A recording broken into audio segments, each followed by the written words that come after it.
I just want you, nothing else, nothing else, nothing else will do.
Okay, we got a little bit of setup to do. I'm going to ask Joe and Allison, Allie, and Critter to come up. For those of you that don't know, there are nicknames for some of these ladies. Oh my goodness. Don't tell Zach I did that. I'm going to see PJ. Maybe I want to sit. I'm kidding, Alex. Nobody wants to say mine. Oh, okay. So, No, make it so. Yeah. Okay. it's symmetrical. Okay. I like that. Okay, cool. Yeah, I'll Not just to stand call over here. anyone short or tall. It's okay. So we're gonna talk a little bit about. I need to get a chair. This is gonna be super awkward, Grady. I don't want that.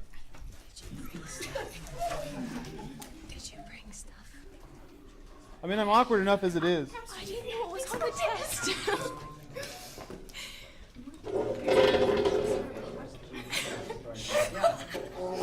My dream is happening. Oh, It's okay. I'm gonna edit this out. Oh no, I do. I should keep it in. Oh my gosh. It makes it more real life. Real life? Really nervous. Is it pre-produced? How?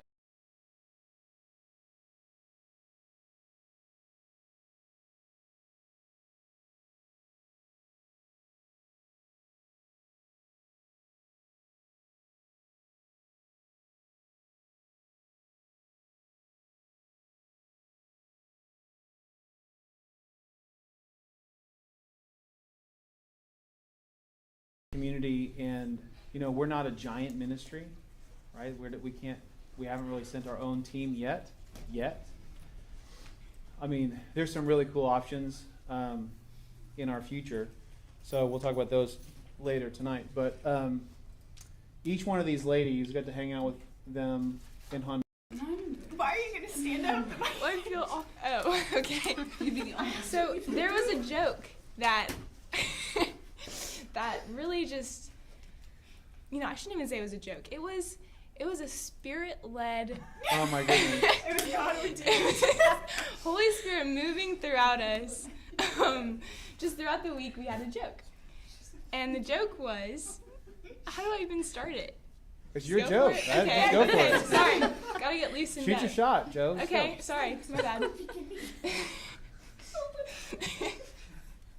So these two nuts were playing tag, and one nut says to the other, it's not good. One nut says to the other nut, I'm a cashew.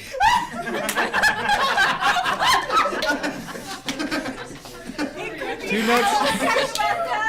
nuts playing tag. One nut says to the other nut, I'm a cashew. That was the joke that sustained us all week in Honduras. And so Low standards. our text group literally just says the cashew. And I told them, I said, so the nicknames, I don't have a nickname for you yet, Allie. It's okay. It's all right. But Joe and Critter and Slick, I told them that there should be a children's book, The Adventures of Joe, Critter, and Slick, where they're trying to find a cashew. And oddly enough, it's about three. It's about two squirrels and an otter who thinks he's a squirrel. she's Who the thinks otter. he's a squirrel. Who's the otter? You're totally the otter. So,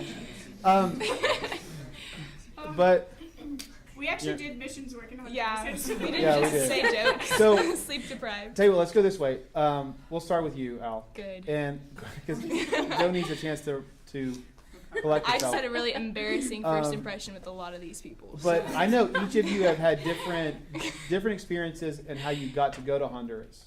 So tell those stories. You go first. No, you tell one story about how you got to go to Honduras. How I got to go? Yeah. Okay, so getting to go on Honduras, I was supposed to go to Nicaragua the year before, and then that got canceled, so I was basically waiting for this trip a whole year, and leading up to it, we didn't know if we were going to go or not, because we were originally going to go to Nicaragua, and that changed fast, and we were sitting in service, and they're like, psych, the team's going to Honduras. I was like, oh, we're still going, okay, that's the first time hearing it. So leading up to the trip, I didn't know if I was going to go the day before because I was trying to get my COVID test because I waited to the last minute to do it. And so that was a whole disaster. And then we got to the airport and I didn't know if I had all my papers. And how much of the story do you want to tell? Okay. Let me put some guidance Do you here. want me to go? Sure. Okay, so my story, so last summer I had signed up to go on a 2-month mission, which obviously COVID happened. So then I was like, I'll try again this summer. And COVID still happened. And I'll never forget this, like the day that my trip got canceled, I like went into PJ's office and I was like, PJ, I was like, I'm not going overseas anymore. And he looked at me and he's like, maybe you're supposed to go to Nicaragua with us. And this is when we were supposed to go to Nicaragua. And I was like, I just don't know. And then I show up at the offices next day and the paperwork for the trip is like on my desk. And I was like, oh, okay. And so I like prayed about it. I talked to PJ about it a little bit more.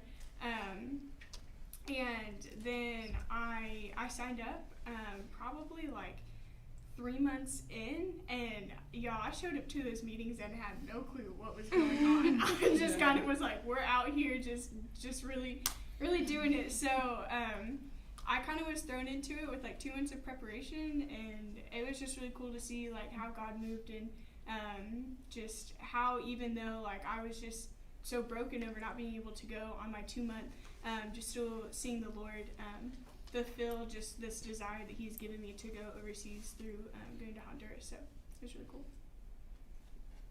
Allie, what about you?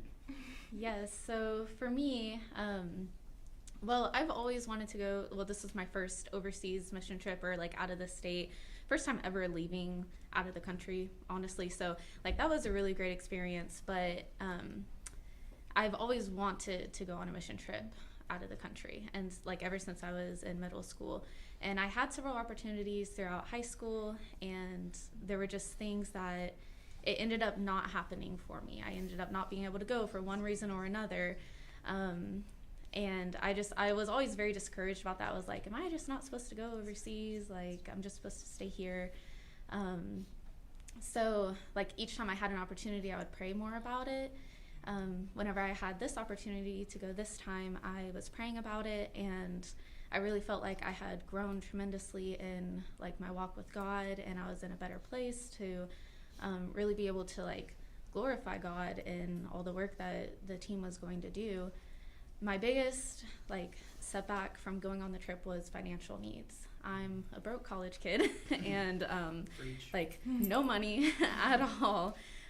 So I was like, okay, how am I going to pay for this? Like, you know, I was praying like every day about it, just praying. I knew how much the total was, and so I was praying for God. Like, I was praying to God for that specific amount, that somehow I would have funds to be able to go on the trip. The day of like the second meeting, I think, or the day before the second meeting, when our first deposit was due, it was $500, and I only had like $510 in my bank account. And I felt like, you know, God was telling me to go on this trip, so I was faithful, and I took out all my money and went to that meeting to give my deposit, because I was like, one way or another, I'm going to go on this trip. And then whenever I got to the trip, the person that's in charge of, you know, making sure all the accounts are paid for, she was just looking at her clipboard, and she was like, oh, okay, Allie, let's see, okay, your trip's paid in full. And somebody anonymously paid for my trip all the way. And that was just like a huge, you know, like blessing and sign that was like, okay, you know what, like God provided for me to go on this trip. I'm supposed to go on this trip for a reason. And so that really encouraged me, like all the way up and through the trip, just knowing that like God had a plan and a purpose, and I was meant to go on that trip. So yeah. Awesome. Yeah, for me, I had gone to Nicaragua 2 times before this trip, so this wasn't my first rodeo. Just kidding. No, but once the trip... Weird flex, but okay. No, but so when it got changed to Honduras, it wasn't like too big of a deal. I was kind of more excited than anything. I was like, new country, yay! Even though they're pretty much all the exact same. But me and my dad went, and so I had raised all my money just through fundraising or whatever, and my dad had helped me with that. And so my account, my trip funds were paid for. Kind of same thing, like funds were the big like hurdle getting over to get on this trip. And but then my dad didn't have any of his money because he had, you know, helped me get all mine. And so my parents' deal was, you can go if one of your parents goes. And so I was like struggling, because I'm like, if my dad doesn't get enough money and I do, and I still can't go, I'm gonna punch something. Like, what the heck? But so ended up, we kind of just had faith with it. We were doing some other things. It wasn't really like a big deal. We were kind of floating by, just like, God's gonna cover it, God's gonna cover it. And then just a few weeks before the trip happened, we got a letter that had said, you know, we support you guys, we want to encourage you, we want to help you with your trip, here's the money paid in full. And it was anonymous, and it was just a breath of fresh air of like, oh, God is going to take care of it. Like, oh, that is really a thing, and I'm actually not going to punch something, so that's cool. But yeah, so that's definitely something that God put his hand in for all of us, is we were able to go through the sovereignty of God. So When I started praying, let's see, in November, that one of the things that I love is being able to share life with all of you people. And there are parts of being a pastor and parts of my life that cost money, right? Like going on a mission trip is expensive. And I have been praying since November that 2 of our reachers would be able to go with me to Honduras. There's you 4, and then Judah, and then or Jonah, sorry, and there's one more. Joanne? Oh wait, Reachers. Reachers. I'm so yes. sorry. Anyway, there was like 4 or 5 of you. Yes. Yeah, I'm I done. don't remember. who It's that been was. it's been 2 months ago, so forgot. Yeah, what happened? But I've been gone for a month. It's July. It is July. School starts in a couple months. Hey, sorry, triggered. But here's something that was cool is that I prayed that God would allow 2 people from our community to go with me, and there was way more than that, and it was awesome. What was something that you were the most fearful of going on the trip? Can anyone go? Anybody can Okay, go. cool. Yeah. And I know I've talked to you ladies about this, but going into this trip, I had so much else on my mind. So much else. I had a lot just on my mind. I took summer classes, and which is just not a smart idea. I had a lot going on with work, and just my I had a lot going on with work, and just my internships and stuff like that. Till literally the night before, I was like, oh, I'm gonna be in another country tomorrow, and I was just it just kind of hit me. And in that moment, kind of the week leading up to this, I was like, I have not been praying a lot about for this, but in Christ, he really just equipped me every single day. And I know we'll probably talk about that later, because we talked about prayer a lot, and every single day, no joke, I would get up and do a quiet time, and I would pray for something, and I'd be like, okay, here we go, and then be careful what you pray for, because the Lord will answer. And he definitely answered every single day. Just every prayer that I prayed, and I was like, this is so wild, but that's just the God that we serve. So yeah, that's what I would say was one of my fears that I had to kind of overcome. So